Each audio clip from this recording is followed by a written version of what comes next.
زندگی میں کچھ لوگ ایسے ہوتے ہیں جو شور نہیں مچاتے، نہ تعریف چاہتے ہیں، نہ صلح مانگتے ہیں۔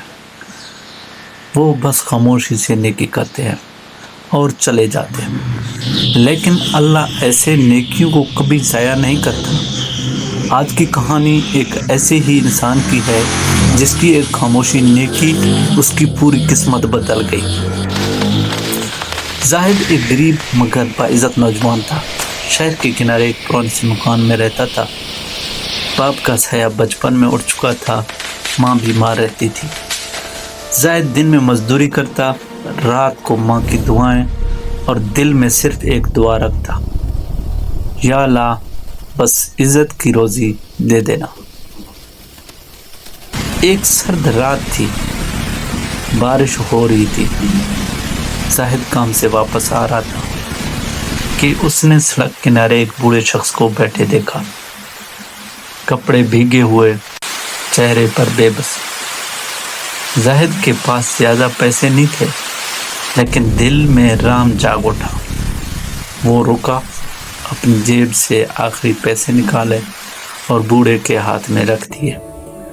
بوڑھے نے آنکھوں میں آنسو لیے کہا، بیٹا، اللہ تمہیں وہ دے جو تم سوچ بھی نہیں سکتے۔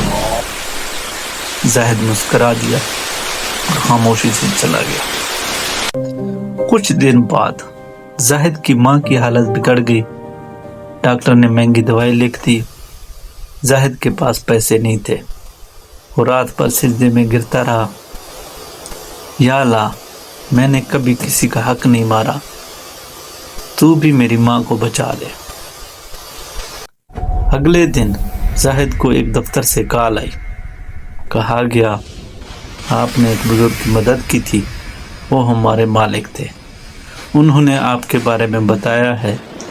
زاہد حیران رہ گیا۔ دفتر پہنچا تو وہی بوڑھا شخص سامنے کھڑا تھا، صاف لباس، باوقار انداز۔ بوڑھے نے کہا، بیٹا، تم نے مجھے انسان سمجھا، آج میں تمہیں اپنا بیٹا سمجھتا ہوں۔ زاہد کو نوکری مل گئی، ماں کا علاج ہوا، گھر میں خوشحالی آ گئی۔ لیکن زاہد نہیں بدلا، نہ غرور آیا۔ وہ آج بھی کہتا ہے، یہ سب میری نیکی نہیں، یہ اللہ کا کرم ہے۔ یاد رکھیں، نیکی کبھی ضائع نہیں ہوتی۔ ہو سکتا ہے آج نہیں، کل نہیں، لیکن جب لوٹتی ہے تو پوری زندگی بدل دیتی ہے۔ اگر آپ بھی خاموشی سے نیکی کریں تو یقین رکھیں اللہ آپ کی خاموشی کو سن رہا ہے۔ نیکی دکھانے سے نہیں، دل سے کی جائے تو اللہ خود اس کا اعلان کرتا ہے۔